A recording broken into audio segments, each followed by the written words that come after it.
Hey, Crime Junkie Jurors.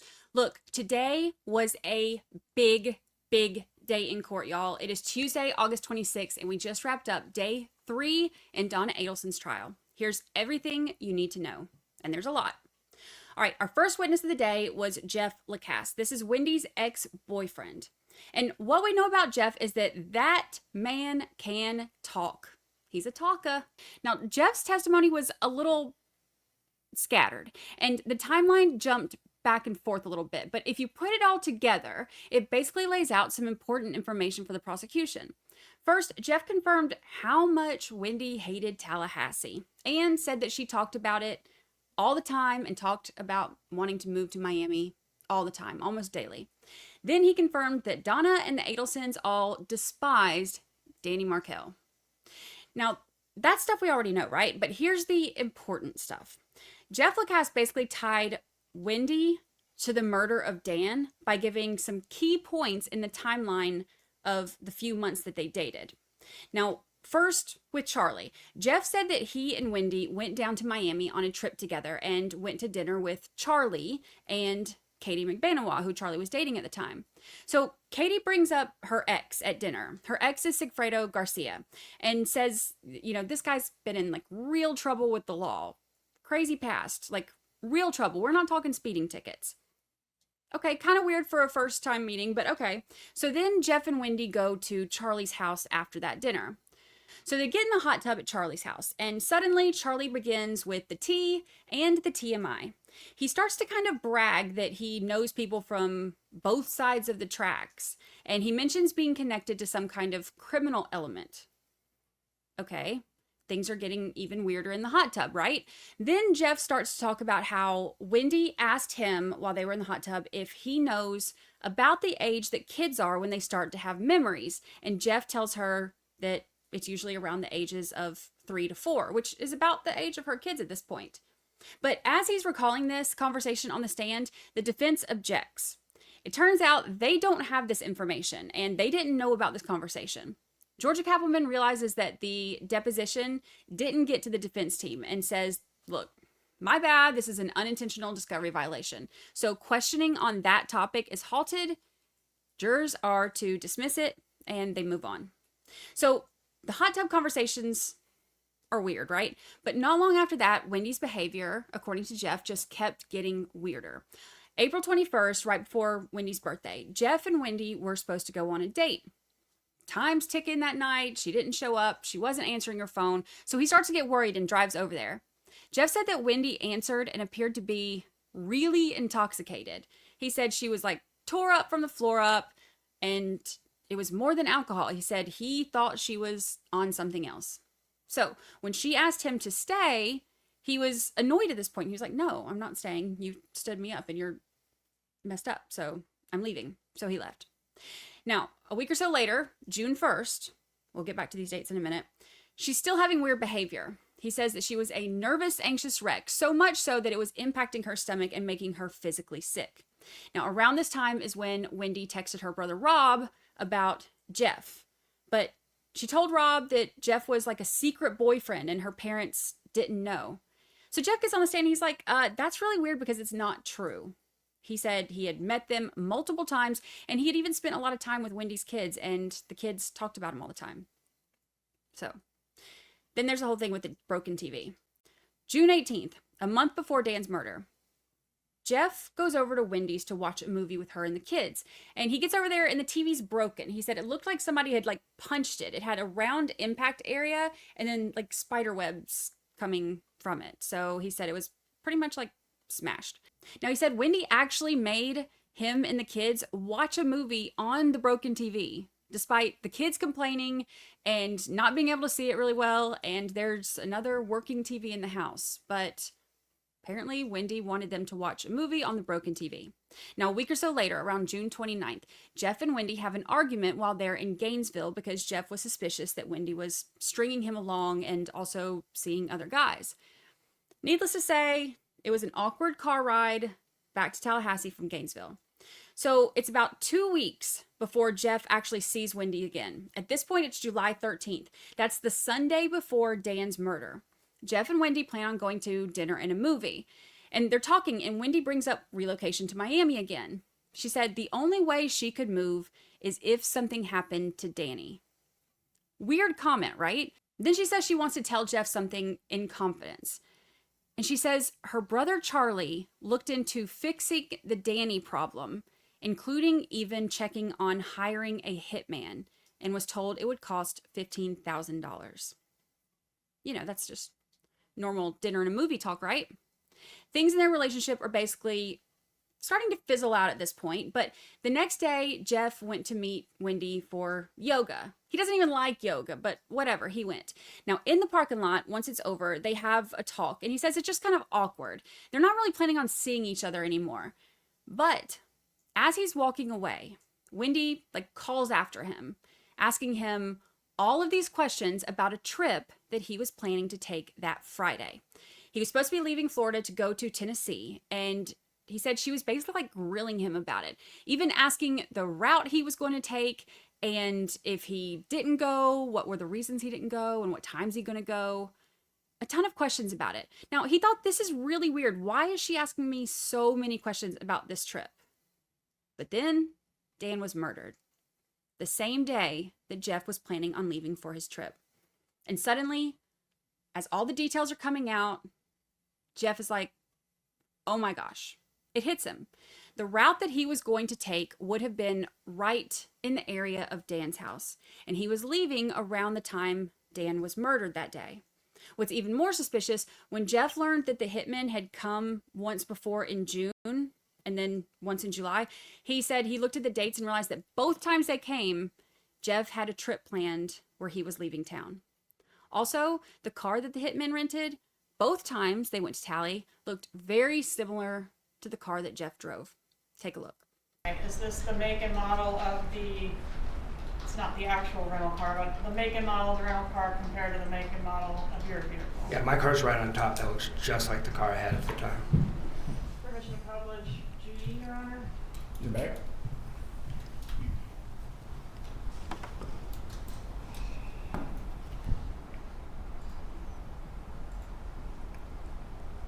So then in the police interview, Wendy names Jeff as a possible suspect to police. And it all kind of comes together. Jeff believes that Wendy was planning this murder along with Charlie and trying to set him up to take the fall. Let me know what y'all think. Do you think that that's really what's happening? It could kind of make sense, right? Now on cross, it seemed like the defense's goal was to kind of distance Jeff from Donna, pointing out that his testimony was mostly just linking Wendy and Charlie to the murder, not Donna. Kind of a common theme with how they're doing cross-examinations. So the next witness was June Umchinda, and she actually dated Charlie from October 2015 until June of 2017. So June said that their relationship was like a fairy tale in the beginning, at least until that pesky murder investigation took a toll on their romance. That's when things started getting weird. Charlie became anxious, paranoid, depressed, had trouble sleeping, and when he did sleep, he kept a gun nearby and a change of clothes in a bag, like near the bed, ready to go if he needed to. As arrests were made, like the hitman and Katie Magbanua, that behavior got even worse. June also said that she watched the 2020 episode on this case, and a few things were kind of weird to her. There was talk of stapled money, and she was like, wait a minute. Charlie has stapled money. She also saw that Charlie was talking to Katie Magbanua a lot on the phone and talking to her at weird hours, like even early morning hours. And she wondered why, because she was like, you don't talk to me like that, and you don't even get up early in the morning. So she kind of got a little jealous, kind of got a little weird. Now, eventually, Charlie switched to talking to her on WhatsApp, and he felt like his phone was bugged. He even got a second phone. So June also mentioned an argument that Charlie and Wendy got into regarding something about this case, and she said that they actually stopped speaking after that. Wendy and Charlie did. Most of June's testimony was about Charlie, but she did mention one thing that she said Donna told her. She said that Donna felt everything was falling apart, and she said it was like Dan was haunting them from the grave. Now, Charlie's former friend, Ryan Fitzpatrick, was next, and his testimony, short and sweet. He confirmed that Donna didn't like Dan, and that Charlie kept stapled money, $100 bills stapled into stacks of 1,000. And he confirmed what June said about Charlie being agitated and anxious after the murder. Abnormal behavior, but was not stressed out about the murder until after the law enforcement operation. He also said, Charlie's a talker. He seems to talk and talk and talk and talk and talk until he actually believes what he's saying. Oh, and he said that there was a time that Charlie told him, you can get away with anything as long as you keep your mouth shut. Cross for Ryan was similar to that of June, just kind of acknowledging that the stapled money is a Charlie thing, not a Donna thing. And he said Donna was always nice to him. So there's that. Now, after lunch, we had the forensic accountant, Mary Hull. She's the financial investigator who became involved in this case in 2016. She's basically like the follow the money lady. So she reviewed all of the records, including the breast augmentation for Katie Magbanua, the records for the Lexus that Katie bought, and cars that Sigfredo and Lewis bought. She reviewed Adelson family financial accounts as well as credit card records, basically everything money related. Now, she basically showed that Sigfredo and Lewis both bought cars and motorcycles. They each bought one car and one motorcycle not long after Dan's death. And also there were changes in their banking habits around that same time. This just goes to show that they got paid. Now, then she moved on to Katie. Now, there are texts between Katie and Charlie where she's asking for money from him at different times, like once for car repairs and then for a trip for her and her mom. It also shows where Katie got the Lexus that was registered to Harvey Adelson, and the tag records show that she paid $1,700 for it, but there's no record of there actually being any payment.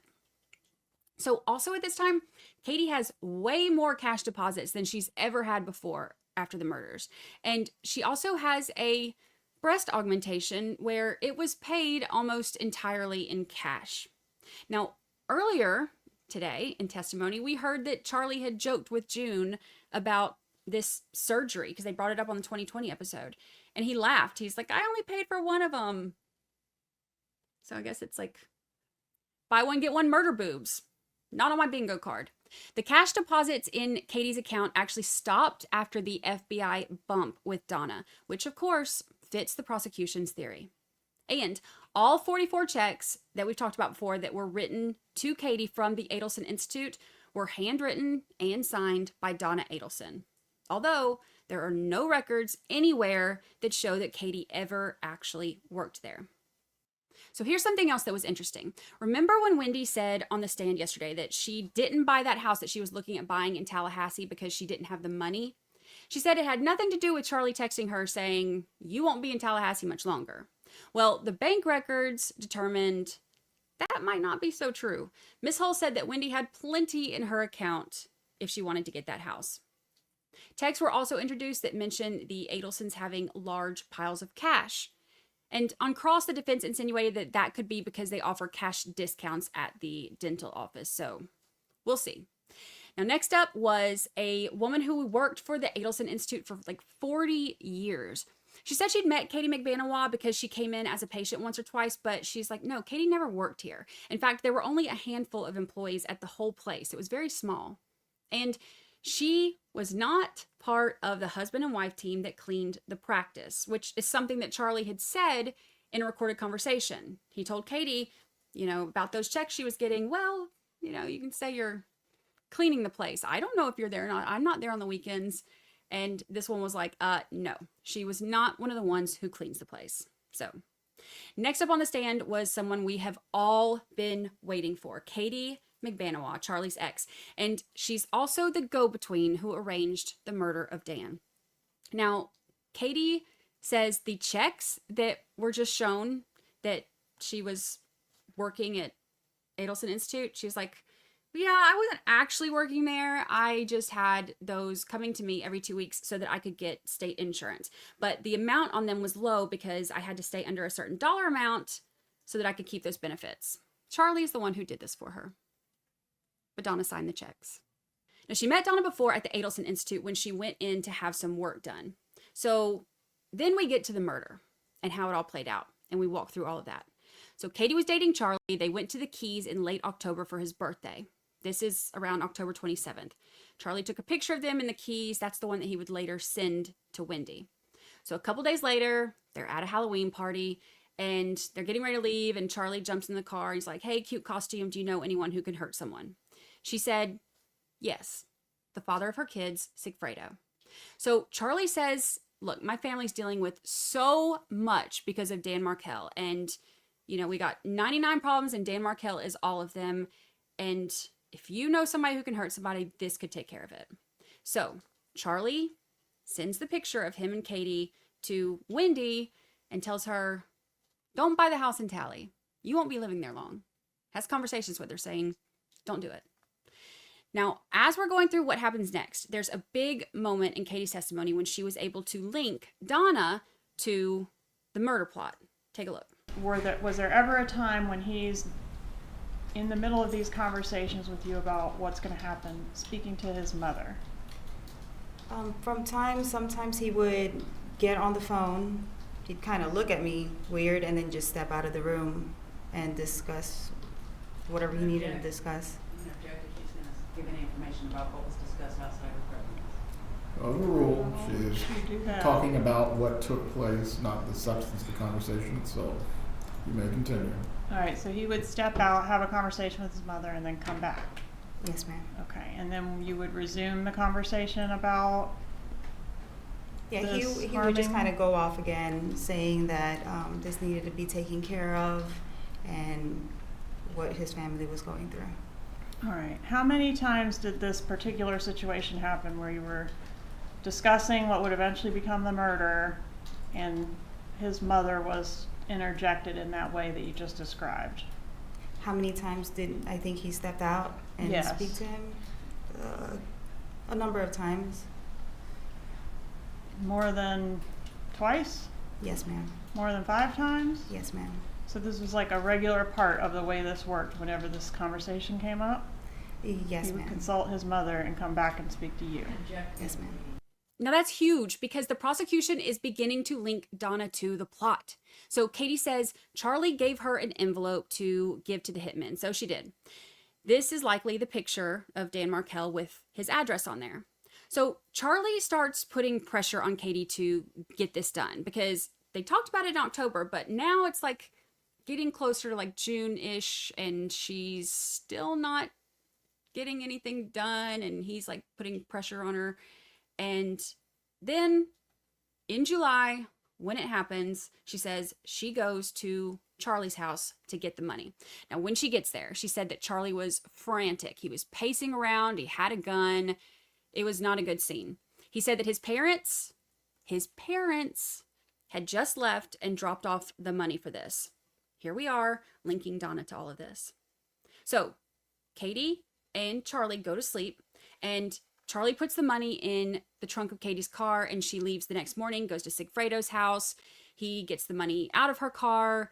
And by the time she gets it, she said it was like in plastic bags and it was like damp and moldy. So we also hear about the bump. When that happened, Charlie contacted Katie and he was like, look, we need to meet. When they meet up, they went to a restaurant called Dolce Vita and they didn't know that their conversation was being recorded. Now, we will get to all of that later in the trial. We will be hearing that in the trial again, I'm assuming. So that'll be coming up. Now, Katie admits, look, after that, we talked in code. We didn't want to put anything on the phone. And she conceded, okay, maybe innocent people don't talk in code. But of course, they're not innocent. Now, not much came from Cross, still just kind of attempting to distance Donna. But then, redirect? Y'all, it was like one of the biggest moments of the day. Take a look. Donna had conversations with Charlie, right? Yes, ma'am. Charlie had conversations with you. Yes, ma'am. Charlie was the go-between between you and Donna, wasn't he? Yes, ma'am. The same way you were the go-between between Charlie and Garcia. Yes, ma'am. No further questions. Now that, of course, was huge. Mic drop moment, right?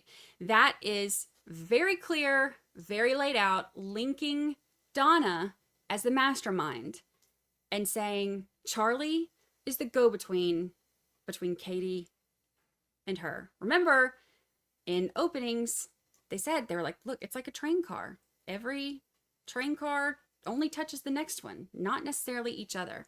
And they're doing a really good job at laying that out right now. Now, the last witness of the day was Tally Police Department Sergeant Chris Corbett, who reviewed like all of the call detail records, tower locations, GPS data, emails, basically every single thing that can track a digital footprint so that he can tell us what's going on with everybody involved. He explains that a tower dump on cell towers in the Tallahassee area revealed that Sigfredo and Lewis were pretty much just following Dan around the morning of his murder as he went to the daycare and the gym and then back home. He then walks through some of the emails that we've already heard from Donna where she's calling Dan names and she's obsessing over the divorce. Now, the only contact that links Sigfredo Garcia to an Adelson is a voicemail that he left on Harvey's phone. But apparently Sigfredo found out about Katie kind of hooking up with Charlie and he got mad. He yelled at them in a parking lot and then apparently searched the internet trying to find Charlie's number. Slight problem, he ends up getting Harvey's number, not Charlie's, and he calls and leaves a voicemail. So Katie and Charlie are actually complaining about him doing this in their text messages the next day. So then they start working through the digital timeline. And y'all, this is where things start to really come together. We hear about the emails that we've already heard, right? Obsessing over divorce, calling him names, all that. There's also a lot of text about this. Donna contacts Charlie and complains or vents about this a lot, like a lot. She even says that she and Harvey are so stressed that Harvey had to walk outside because it's raising his blood pressure and the whole family is falling apart and so stressed. She is constantly contacting Charlie about this. So in October, Dan sends an email to Wendy asking to be the first one to contact to keep the kids if she has something to do during her time with them. So it's like, hey, if you can't keep them during your time, just let me be the first right of refusal. Just hit me up, see if I can keep them because I want to spend as much time as I can with my kids. Wendy sends this to Donna, who then sends it to Charlie, and they start freaking out about it like it's so terrible. Donna calls Dan crazy and is telling Charlie like, this can't happen. Then a week or so later, Donna texts Charlie complaining that Wendy was going to move forward with buying that house in Tallahassee. Now, remember, she said she couldn't do it because of money. But today, we heard financially she was fine. And then we heard during this testimony, there are actually text messages where Charlie tells Donna when she's complaining to him about this, he's like, all right, look, I'll talk to her. Then they have a conversation and he tells Donna, I think I was able to talk her out of it. She said she's not going to move forward with it. And she's like, oh my gosh, you're a miracle worker. But yet she said on the stand, it was all because she didn't have money. Crazy. Now, all of this is around Halloween, which is also when Katie said that Charlie solicited her for the murder. So months go by, there's still litigation happening. Donna is still complaining to Charlie. And then in early March, there's a text thread where Donna tells Charlie she's going to call him when she gets alone. And then she tells him to erase this text after you read it. Not suspicious at all, right? On May 30th, she tells Charlie that she had a tough conversation with Wendy. The very next day was that day that Jeff said that Wendy was so nervous and anxious that it was making her physically sick. Then the first attempt on Dan's life. Then the following month, the second one. And then Dan is gone. Y'all, when you put it together, it's crazy to see the timeline and how all of this kind of starts to line up. And this is not looking good for Donna or for Wendy, to be honest. Let me know what you think. Do you think that Wendy knew? Do you think that Donna knew? Do you think that either of them or both of them were in on it?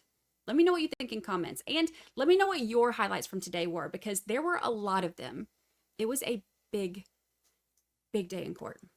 So court resumes tomorrow morning. And of course, we will be live streaming right here, reacting together. And I'll break down all of the details as we watch it unfold. So join us here live on Crime Junkie Jury.